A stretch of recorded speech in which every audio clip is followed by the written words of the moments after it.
नमस्कार दोस्तों।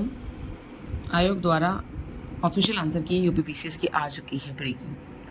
अब तक तो बहुत सारे लोगों ने अपने स्कोर देख भी लिए होंगे, क्योंकि सबसे पहले आंसर की का ही वेट हो रहा था इतने दिनों से।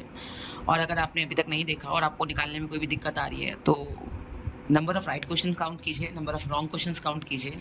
जैसे आपके अगर 30 रॉन्ग हैं तो 30 डिवाइडेड बाय 3, 10 क्वेश्चन और सही वालों में से हटा दीजिए। That is will be your net question number of questions. अच्छा, और मार्क्स निकालने हैं तो कैसे निकालना है? Net number of questions multiplied by 1.33, that will be your score. ठीक है, इतना टफ नहीं है।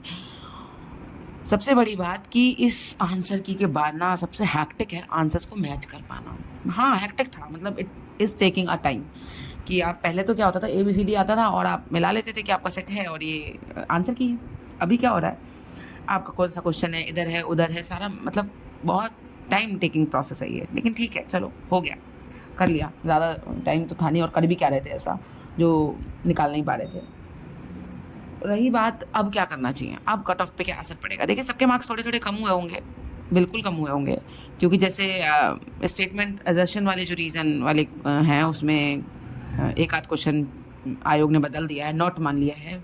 जैसे इवेपोरेशन वाले में उसने नॉट माना है, तो ह्यूमिडिटी के कारण उसने माना है कि इसका कारण नहीं है, दोनों ही स्टेटमेंट सही हैं। तो ऐसे क्वेश्चंस हैं।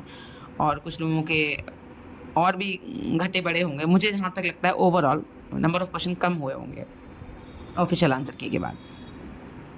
बात करते हैं मेरे स्कोर की कि मेरा स्कोर क्या है। तो देखिए, आरओ के बाद ना बड़ा डर सा लगने लग गया स्कोर प्रोडिक्ट करने में, सच में, कि क्या ही बता दें हम। और नहीं होता इतने ज़्यादा पे भी, तो भी लगता है कि यार क्या ही हो रहा है।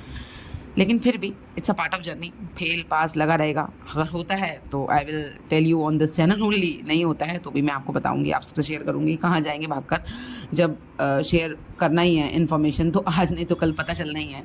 तो चीज़ें वही हैं। मेरा स्कोर वैसे 98 प्लस था अनऑफिशियल से, और ऑफिशियल के बाद मेरा स्कोर 95 प्लस है। तो देखते हैं क्या रहता है, कैसा मतलब मुझे आई एम होपफुल कि हाँ, इतनी कट ऑफ नहीं जानी चाहिए। पर अब कुछ नहीं कह सकते यार, अनप्रेडिक्टेबल आयोग भाई साहब, क्या करें और कितना ले जाएं कट ऑफ को। आरओ के बाद मेरे बस की नहीं है कि ये मुझे नहीं लगता किसी की भी बस की है कि कोई प्रेडिक्ट करे। देखो ना, आरओ में सब सारे चैनल्स फेल हो गए थे। 20-20 नंबर ऊपर आने के बाद भी चैनल्स की कट ऑफ से फिर भी सिलेक्शन नहीं हुआ था। सॉरी। तो यही चीज़ है कि थोड़ा सा डर लगा रहता है कि क्या है क्या नहीं। फिर भी होपफुल हैं, और होपफुल ना भी होते तो क्या करते। अगर इस तैयारी में हो तो तुम मुझे ये बताओ, अगर तुम्हारे 80 क्वेश्चन सही हैं और तुम्हारे 70 क्वेश्चन सही हैं तो तुम्हें क्या करना चाहिए? नहीं पढ़ना चाहिए मेंस? क्या एडवाइस दूँ? क्या सुनना चाहते हो कि नहीं यार मेंस बिल्कुल नहीं पढ़ना चाहिए, फिर से प्री पे आ जाओ? अरे नहीं, ये एडवाइस जो हम फॉलो नहीं करते वो किसी और को नहीं दे सकते। ठीक है, सबसे पहली बात, फ्री में मिल रही हुई कोई भी चीज़ डी वैल्यू मत करो। और ये सत्य है कि इंटीग्रेटेड तैयारी ही ओवरऑल आपकी तैयारी को डायमेंशंस देती है। और मेंस की तैयारी के बिना कितना भी प्री निकाल के झंडे गाड़ देना, कितना भी अवार्ड ले लेना, फाइनल लिस्ट में नाम नहीं आएगा, तब तक कहलाओगे फेलियर ही। हाँ, फेलियर।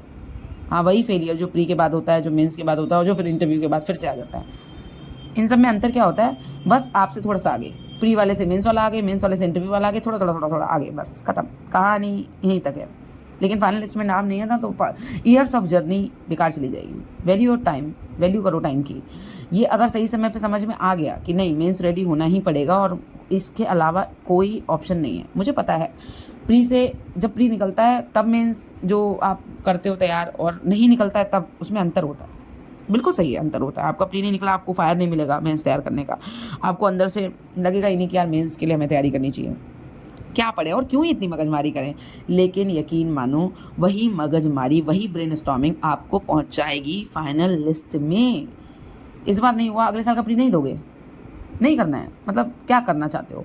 पहले खुद से पूछो क्या करना चाहते हो। पीसीएस की फाइनल लिस्ट में नाम चाहते हो अगर, तो मेंस तैयार करना पड़ेगा। और अगर नहीं चाहते, कुछ और एग्जाम देखना चाहते हो, तो इसमें कोई बुरी बात नहीं है। अगर आप इसको क्विट करके कुछ और देखना चाह रहे हो आप, तो वो आपका पर्सनल डिसीजन है। तो फिर मेंस तैयार करो या ना करो, जब प्री लग जाए तब करना। तब नहीं होगा, नहीं होगा, लिख के दे रहे हैं, नहीं होगा। क्या लगता है जो भी बच्चे पहले पे निकालते हैं फाइनल लिस्ट में नाम, उनका मेंस बाद में तैयार होता है प्री के? नहीं। रिजल्ट के बाद तैयार करते हैं प्री? नहीं। वो सबसे पहले अपना मेंस तैयार करके रखते हैं, इंटीग्रेटेड तैयारी करते हैं। मतलब तैयारी होलिस्टिक अप्रोच से की जाती है। होलिस्टिक अप्रोच मतलब आपको सब कुछ साथ लेके चलना होता है, प्री और मेंस भी। ठीक है, इंटरव्यू में भी आपकी ओवरऑल पर्सनालिटी इतने एयर्स के साथ क्या डेवलप करी है आपने, वो काम आता है सब कुछ। एक होलिस्टिक अप्रोच होती है, मतलब पूरी डायमेंशन सारी कवर करनी होती है आपको इस तैयारी में, ठीक है।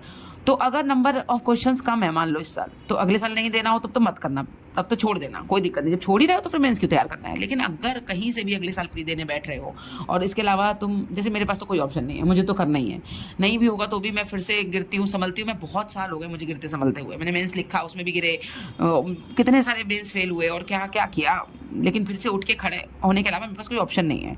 जब तक मुझे में हिम्मत बाकी है मैं वापस से खड़ी होती हूँ। जिस दिन हिम्मत बाकी नहीं बचेगी उस दिन आई क्विट, और जिस दिन क्विट करूँगी उस दिन लगेगा कि हाँ मैंने अपना 100% दे दिया इसको, अब नहीं हो रहा मुझसे, तब मैं क्विट करूँगी। अभी तो फिलहाल क्विट करने के मूड में है नहीं, ठीक है। चीज़ें लगती हैं कि यार इस बार और एक चांस और, तो जब तक लगता रहेगा तब तक इंसान लगा रहेगा, डटा रहेगा। और फिलहाल मेरे पापा का कहना है कि वो हमेशा कहते हैं जब भी मैं गिरती हूँ तो वो कहते हैं पहलवान, जब कुछ दो लोगों की कुश्ती हो रही होती है ना, और दो पहलवान लड़ रहे होते हैं, तो वो हारे या जीते ये उसे नहीं पता होता, लेकिन वो अंतिम सांस तक, मतलब अंतिम प्रयास तक लगा रहता है। तो वो WWE बहुत पसंद करते हैं, तो वो उसी तरीके का एग्जाम्पल देके उन्होंने बताया है। खैर, तो यहाँ तक यही था कि आपके मार्क्स कितने भी बन रहे हैं ना, आपको करना मेंस ही तैयार है। अच्छा बताओ, जीएस पढ़ने से कोई नुकसान हो जाएगा क्या? मेंस के क्वेश्चन आंसर देख लोगे, मेंस के लिए ब्रेन स्टॉर्मिंग कर लोगे, दिमाग चला लोगे, सोर्सेज ढूंढ लोगे, पहले से तैयारी करके रख लोगे। ये समझ लो, तुम सब्जी काट के पहले से अगर तैयार होगी तुम्हारे पास, तो सब्जी जल्दी बनेगी, मेंस निकलेगा जल्दी या नहीं? या प्री में कोई नुकसान हो जाएगा? जीएस 1 2 3 क्या प्री में नहीं आती? क्या लगता है नहीं आता? क्वेश्चन उठा के देखना, खुद ही पता चल जाएगा कि प्री का पेपर जो डिज़ाइन होता है वो मेंस से कितना रिलेटेड होता है या नहीं होता है, देख लेना। और उसकी तैयारी अगर तुमको फ़ायदा ना करे, आज अगर जो बच्चा जो उसके कितने भी क्वेश्चन सही हैं, और अगर वो मेंस की तैयारी आज मेरे कहने से, अगर किसी एक बच्चे ने भी मान ली ये बात कि मेरे नंबर कम है, मेरा सिलेक्शन नहीं हो रहा है, लेकिन फिर भी मैंने मेंस की तैयारी कर ली पहले से, वो बच्चा यकीन मानो अगले साल के मेंस में या जब भी उसका मेंस होगा तो वो आपसे, उन बच्चों से आगे होगा जिन्होंने मेंस एक बार भी देखा नहीं है, जो प्री निकलने के बाद मेंस देखते हैं। अगर तुम्हें फ़ायदा ना हो तो तुम इसी चैनल पे आना और मुझे नीचे कमेंट सेक्शन में बता के जाना कि अरे बड़ी बेकार एडवाइस थी और आपने मुझे गुमराह किया और आपने मुझे बहुत ही घटिया एडवाइस दी, ठीक है। ये तो बात रही एडवाइस की। और बाकी मानना आप अच्छे तैयारी में, आपने ये फील्ड चुनी है तो आपके पास दिमाग भी है, आप सोच समझने की शक्ति भी रखते हो, आप अच्छा बुरा समझ सकते हो। तो फिलहाल मेंस तैयार मैंने पहले भी कहा था अपनी वीडियोज़ में, मेंस तैयारी करने के अलावा कोई ऑप्शन है नहीं, ठीक है। तो मेंस तैयारी के अलावा कोई ऑप्शन आपके पास बचा नहीं है। तो अगर आप पीसीसी तैयारी कर रहे हो होलिस्टिकली तो आपको मेंस तैयार करना ही पड़ेगा। नंबर ऑफ क्वेश्चन कितने हैं इससे फ़र्क नहीं पड़ता। अब बात करते हैं कट ऑफ कितनी जाने वाली है। तो देखो इस बार सबके मार्क्स, जितने भी लोगों को मैं जानती हूँ ना, जो सेलेक्टेड कैंडिडेट्स भी हैं जिनकी पोस्ट कम है, जो पोस्ट इन्हांसमेंट करने के लिए एग्जाम देते हैं और जो पिछले साल से लगातार मेंस वेंस भी लिख रहे हैं, ऐसे भी दोस्त मेरे, उन सबके मार्क्स ना इस बार अच्छे खासे आए हैं। मतलब किसी one of the highest score was 108 number of question है, एंड लोएस्ट भी 70 तक गया है। मतलब जिसने लास्ट ईयर मेंस लिखा है उसका भी पेपर खराब हुआ है। तो पेपर खराब होने का ऐसा कुछ नहीं है कि वो बच्चा उसमें दम नहीं था, पर वो दिन उसका नहीं था, उस दिन उससे सिली मिस्टेक्स हुई या लेंदी पेपर अटैम्प्ट नहीं कर पाया। वो दिन बहुत ज़्यादा इंपॉर्टेंट होता है। उस 2 घंटे में आपने किस तरह से उस पेपर को अप्रोच किया। इस पेपर में ना ऐसा कोई क्वेश्चन नहीं था जो नोट्स में ना हो या आपको आता ना हो, जिसका आंसर आपको पता ना हो, या घर आके आपको आपके नोट्स में उसका आंसर आपको मिले नहीं, ऐसा कोई क्वेश्चन नहीं था। इसमें बस यही था कि आपने उन 2 घंटे में किस तरीके से कैसे पेपर को हैंडल किया, वही 2 घंटा डिसाइडिंग फैक्टर बन गए।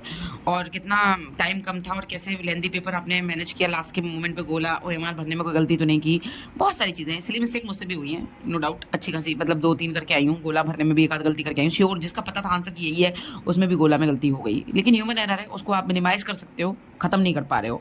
मैं ख़त्म नहीं कर पाई, लेकिन आपको यही टारगेट रखना है कि मिनिमाइज़ नहीं, ख़त्म कर सको आप ह्यूमन एरर, ठीक है। ज़रूरी नहीं कि जो काम मैं नहीं कर सकती आप नहीं कर पाओगे, तो आपको ख़त्म करनी है ह्यूमन एरर। यही प्रैक्टिस है, इसी प्रैक्टिस मैच में आपको ख़त्म कर देनी है। ह्यूमन एरर आपसे नहीं होनी चाहिए, वहीं जाके आपको काम आएगा।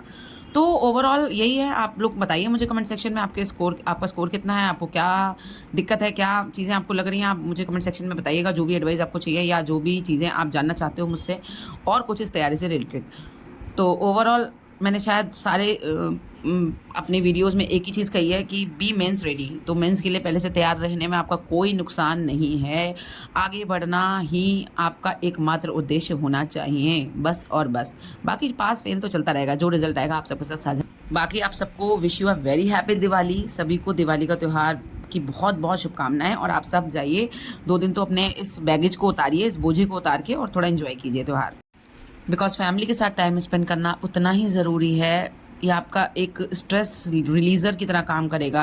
आप त्योहारों में अपने घर वालों के साथ टाइम स्पेंड कीजिए और इस टेंशन को थोड़ा सा दूर रखिए, फिर सोचिए विचारिए ठंडे दिमाग से कि अब आगे क्या करना है आपको। मीन्स रेडी रहिए, मेरी एडवाइस यही है। बाकी आपके अपने ऊपर है, आप क्या करते हो और क्या रास्ता चुनते हो। Happy Diwali to all of you.